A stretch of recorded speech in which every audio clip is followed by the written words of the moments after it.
मैं Sitaram Chahaliya, assistant professor in ABST, government degree college Bikaner. आज हम BCom part second cost accounting book के अंतर्गत एलिमेंट ऑफ कॉस्ट के बारे में पढ़ेंगे। तो एलिमेंट ऑफ कॉस्ट मुख्य रूप से 3 होते हैं: मेटेरियल कॉस्ट, लेबर कॉस्ट और एक्सपेंसेस। मेटेरियल कॉस्ट भी 2 तरह की होती है, डायरेक्ट मटेरियल और इनडायरेक्ट मटेरियल। डायरेक्ट मटेरियल से तात्पर्य है कि ऐसी सामग्री जो प्रत्यक्ष रूप से किसी उत्पादन से संबंधित होती है, तो उसे हम प्रत्यक्ष मटेरियल कहेंगे। जैसे कोई कंस्ट्रक्शन काम चल रहा है और सीमेंट की 10 बोरी ए कंस्ट्रक्शन साइट पर और 10 बोरी बी कंस्ट्रक्शन साइट पर और 10 बोरी सी कंस्ट्रक्शन साइट पर भेजी। तो जो 10 बोरी है उसमें पता है ए की है, 10 बोरी बी की है और 10 बोरी सी की है, तो ये डायरेक्ट मटेरियल होगी। और इसी प्रकार अगर हम तीनों कंस्ट्रक्शन साइट के लिए 100 बोरी परचेज कर लें और तीनों का यूज के हिसाब से अलग अलग काम में लेते रहें, तो वो इनडायरेक्ट मटेरियल होगी। इसी प्रकार डायरेक्ट लेबर होगा, जो डायरेक्ट प्रत्यक्ष रूप से संबंधित हो, और इनडायरेक्ट में फिर डायरेक्ट एक्सपेंसेस और इनडायरेक्ट एक्सपेंसेस। अब जो इनडायरेक्ट मटेरियल है, इनडायरेक्ट लेबर है और इनडायरेक्ट एक्सपेंसेस है, इनको हम ओवरहेड भी कह सकते हैं। इनकम ओवरहेड भी 3 प्रकार के होंगे: factory overhead, administrative overhead and selling and distribution overhead. अब पहला हम देखते हैं फैक्ट्री इनडायरेक्ट एक्सपेंसेस बोल देते हैं या फिर फैक्ट्री ओवरहेड। तो वस्तु के निर्माण में प्रत्यक्ष सामग्री, प्रत्यक्ष श्रम और अन्य अप्रत्यक्ष खर्चों के अतिरिक्त बहुत से अन्य अप्रत्यक्ष खर्चे भी कारखाने में होते रहते हैं। तो फैक्ट्री से संबंधित इनडायरेक्ट एक्सपेंसेस होते हैं, वो इसमें आएंगे। यह अप्रत्यक्ष खर्चे, कारखाना अप्रत्यक्ष खर्चे फैक्ट्री इनडायरेक्ट एक्सपेंसेस अथवा कारखाना उपरिव्यय फैक्ट्री ओवरहेड के नाम से भी जाने जाते हैं। इन खर्चों के इन नाम इस प्रकार है: work indirect expenses, works overhead, manufacturing expenses.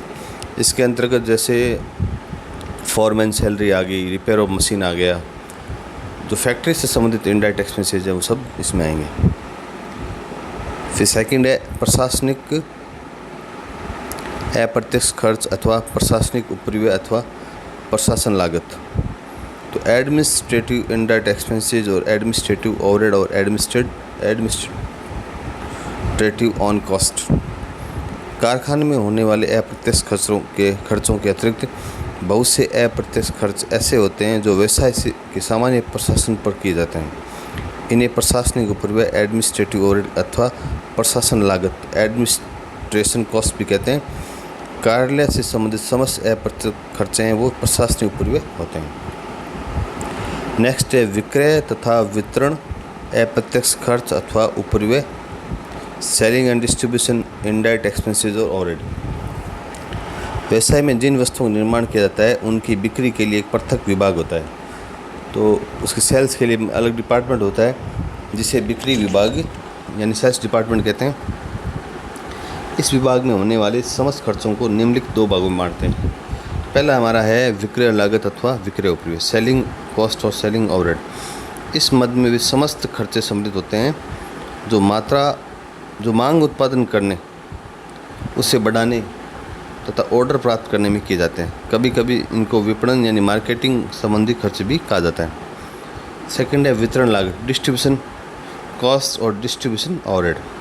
इस मद में सम्मिलित होने वाले खर्चे पैक की गई वस्तु का प्रेषण के लिए उपलब्ध करने से प्रारंभ होते हैं, यानी जो डिस्पैच यानी डिस्ट्रीब्यूशन करने के लिए जो एक्सपेंसेस होंगे वो वितरण में आएंगे, तथा वापस आए हुए खोखों को दुरुस्त कर पुनर्उत्पादन के लिए उपलब्ध कराने के साथ समाप्त होते हैं। यानी जो वापस आए हुए जो हमारे बॉक्सेज हैं उनको वापस रिपेयर करके रीयूज़ करने तक ये खर्चे होते हैं।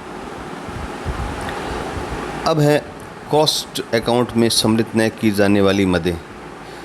कुछ मदें इस प्रकार की हैं जिन्हें वित्तीय लेखों में सम्मिलित किया जाता है, परंतु जिन्हें लागत लेखों में सम्मिलित नहीं किया जाता। कुछ खर्चे ऐसे भी हैं जो कॉस्ट अकाउंटिंग में नहीं आते हैं। इनको 3 प्रकार की श्रेणियाँ हैं। पहली, लाभों का नियोजन, वित्त संबंधी मदें और असाधारण मदें।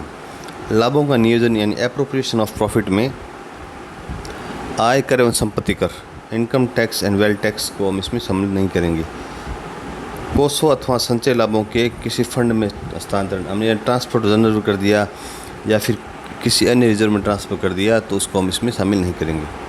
डिविडेंड पेड है तो इसको भी हम इसमें इंक्लूड नहीं करेंगे। कोई डोनेशन है, चैरिटेबल डोनेशन, उसको भी हम इसमें इंक्लूड नहीं करेंगे। Provision for depreciation of building, plant and bed debts, अगर हमने प्रोविज़न किया डेप्रिसिएशन का और बेड डेब्ट्स का तो भी हम इसमें इंक्लूड नहीं करेंगे। Preliminary expenses, underwriting commission, discount on share and debenture issued, expenses of capital issue, इस प्रकार खर्चों को हम इसमें इंक्लूड नहीं करेंगे। एप्रोप्रिएशन टू सिंकिंग फंड, इसको भी हम इसमें इंक्लूड नहीं करेंगे। Capital expenditure specially charge to revenue, जिन्हें हम आयगत मानते हैं, पूंजीगत खर्चे जो आयगत मानते हैं, उनको हम इसमें शामिल नहीं करेंगे। अब मैटर ऑफ प्योर फाइनेंस, जो फाइनेंस वित्त संबंधी है, उनको भी हम इसमें इंक्लूड नहीं करेंगे। पहली मद है विनियोगों, भवन आदि के विक्रय पर हानियाँ, losses on sale of investment, building etcetera, expenses on transfer of companies office, interest on bank loan, debenture, mortgage etcetera, इनको भी हम इसमें इंक्लूड नहीं करेंगे। Damage payable, penalties and fines, losses due to scrapping of machinery, remuneration paid to proprietor in excess of a fair reward for service rendered, और cost of appeal for income tax and wealth tax, इनको हम इसमें, cash discount allowed भी इसमें नहीं आएगा। अब purely financial income, जैसे interest issued on bank deposit, तो इसको हम बैंक डिपॉजिट से जो में इनकम होती है उसको हम इसमें इंक्लूड नहीं करेंगे कॉस्ट अकाउंटिंग में। Profit made on the sale of investment fix assets, किसी फिक्स एसेट्स को बेचने पर लाभ हुआ, इन्वेस्टमेंट बेचने पर लाभ हुआ, उसको भी हम कॉस्ट अकाउंट में शामिल नहीं करेंगे। यदि व्यावसायिक भवन के एक भाग को उप किराए पर दिया, सब लेट पर दे रखा है और उसके हमें किराया मिल रहा है, तो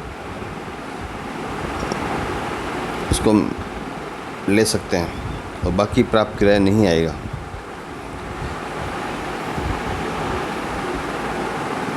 विनियोगों प्राप्त लाभांश या ब्याज है तो उसको हम इंक्लूड नहीं करेंगे। ब्रोकरेज रिसीव्ड है तो उसको भी नहीं लेंगे। प्राप्त बट्टा कमीशन है उसको भी हम नहीं लेंगे, यानी कमीशन रिसीव्ड, डिस्काउंट रिसीव्ड है, इसको भी नहीं लेंगे। अब एबनॉर्मल आइटम्स हैं कुछ, उनको भी हम नहीं लेंगे। जैसे पहला है असाधारण हानि है, abnormal losses, cost of abnormal wastage of material, loss by theft, loss by fire, ये भी कॉस्ट अकाउंटिंग में नहीं आएगा। Cost of abnormal idle time, ये भी नहीं आएगा। एक्सेप्शनल बेड डेब्ट्स, असाधारण डूबत ऋण को भी इसमें इंक्लूड नहीं करेंगे। Cost of abnormal idle facilities, व्यवसायिक संपत्ति की अग्नि, चोरी या अन्य प्राकृतिक दुर्घटनाओं से हानि, loss to business property on account of theft, fire और अदर नेचुरल कैलेमिटीज़ का से हुआ है तो उसको हम इसमें इंक्लूड नहीं करेंगे। एबनॉर्मल प्रोसेस लॉसेस को भी शामिल नहीं करेंगे। अब असाधारण लाभ, abnormal gain, capital gain on sale of fixed assets को भी शामिल नहीं करेंगे। अब देखिए कुछ विशिष्ट मदें हैं। वह संबंधी कुछ ऐसी मदें भी होती हैं जिनके बारे में भ्रम रहता है कि ये किस वर्ग से संबंधित होती है। जैसे पैकिंग सामग्री, क्योंकि पैकिंग सामग्री मेटल का पार्ट है। यदि उत्पादन के पश्चात वस्तुओं को गोदाम में रखने के लिए पैकिंग किया जाता है, जैसे 10, 20 या 50 सिगरेटों को अलग अलग डिब्बों में रखना होता है, तो यह डायरेक्ट कॉस्ट का हिस्सा है। यदि गोदाम की सामग्री को ग्राहक तक पहुंचाने के लिए पैकिंग करते हैं तो ये विक्रय एवं वितरण संबंधी ऊपरी बन जाता है।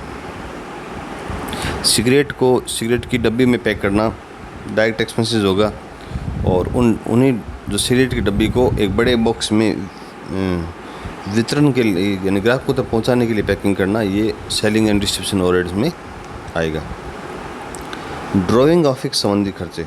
कई संस्थानों में पृथक से नक्शे बनाने के लिए विभाग होते हैं। इस प्रकार के विभाग में उत्पादन के संबंध में नक्शे बनाए जाते हैं अथवा ग्राहकों को समझाने अथवा उनसे कोई समझौता करने के नक्शे बनाए जाते हैं। प्रथम अवस्था में नक्शा कार्यालय के खर्चों का कारखाना उपयोग में सम्मिलित किया जाएगा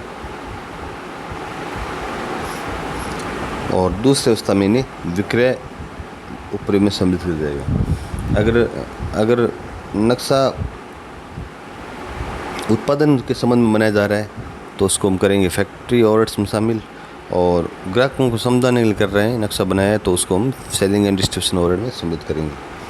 अकाउंटिंग ऑफिस संबंधित खर्चे। कई संस्थानों में कच्चे माल की अथवा निर्मित माल की गोदाम को रखने से पूर्व उसकी गिनती करनी पड़ती है और इसके लिए अलग से विभाग खोल दिया जाता है। और प्रथम अवस्था में इस विभाग का खर्चा प्रत्यक्ष लागत यानी डायरेक्ट कॉस्ट का भाग होता है। द्वितीय अवस्था में कारखाना उपयोग भाग होता है। यदि माल की गिनती ग्राहक को सुपुर्द करते समय की जाती है तो इस विभाग का खर्चा विक्रय उपयोग में सम्मिलित किया जाएगा। यदि इस विभाग की सेवाएं कारखाना विक्रय दोनों विभागों को प्राप्त होती है तो इस विभाग के खर्चों को उचित आधार पर बांट लेंगे। अब देखिए स्टेटमेंट ऑफ कॉस्ट है जो हमारे सबसे महत्वपूर्ण पार्ट है। तो पहले देखिए, सबसे पहले मिलेंगे डायरेक्ट मटेरियल, उसमें ऐड करेंगे डायरेक्ट लेबर, फिर डायरेक्ट एक्सपेंसेस, ये तीनों मिलकर प्राइम कॉस्ट होगी, मूल लागत।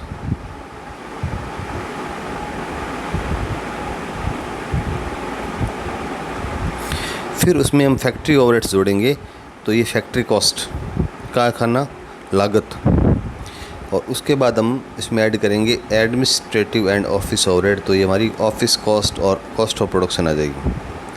इसमें opening stock of finish goods add होगा और closing stock of finish goods less होगा, तो हमारी production cost of goods sold आ जाएगी। फिर इसमें ऐड करेंगे सेलिंग एंड डिस्ट्रीब्यूशन ओवरहेड, तो कॉस्ट ऑफ सेल्स और total cost of goods sold आ जाएगी और इसमें प्रॉफिट ऐड करने पर सेल्स आ जाएगा। ये तो हमारी स्टेटमेंट ऑफ कॉस्ट है। अब एक कॉस्ट शीट दी हुई है, तो कॉस्ट शीट में देखिए सबसे पहले डायरेक्ट मटेरियल। अब डायरेक्ट मटेरियल को निकालने के लिए हमें ओपनिंग स्टॉक रॉ मटेरियल लेना पड़ेगा, उसमें परचेज ऐड होगा, carriage inward, import duty add होगा, closing stock raw material less होगा, तो डायरेक्ट मटेरियल कंज्यूम्ड आ जाएगी। फिर उसमें डायरेक्ट लेबर ऐड करेंगे, फिर डायरेक्ट एक्सपेंसेस, तो हमारी प्राइम कॉस्ट आ जाएगी जो मैंने अभी यहाँ बताई थी। इसके बाद हमारी है फैक्ट्री ओवरहेड्स की। फैक्ट्री ओवरहेड्स में देखिए indirect material, indirect wages, factory rent and rates, factory lighting heating, factory insurance, फिर drawing office expenses, power and fuel, depreciation, repair, maintenance of plant, factory manager salary, cost of sale of scrap. Sale of scrap अगर है तो उसको हम less कर देंगे, तो factory cost आ जाएगी हमारी। ये फैक्ट्री कॉस्ट में जोड़ेंगे office and administrative overhead. Office overheads में देखिए क्या क्या चीज़ आती है, office rent and rates, office salaries, director fees, office lighting and air conditioning, establishment charges, audit fees, legal charges, bank charges, general office expenses, तो हमारी कॉस्ट ऑफ प्रोडक्शन आ जाएगी। उसके बाद add opening stock of finish goods less closing stock of finish goods, तो cost of goods sold आ जाएगी। अब हम जोड़ेंगे selling and distribution overhead, showroom expenses, salesman salary, travelling expenses of salesman, advertisement, market research cost, bad debts, catalogue and price list, cost of free sample, और after sale service, cost of technical demonstration, warehouse rent and insurance, packers wages, depreciation operating expenses of delivery vans, और finish stock losses. उसके बाद total of cost of sales और total cost, इसमें profit add करने पर हमारा sales आ जाएगा। धन्यवाद। अगली क्लास में इसके बारे में हम इसके क्वेश्चंस या एग्जांपल्स करेंगे। धन्यवाद।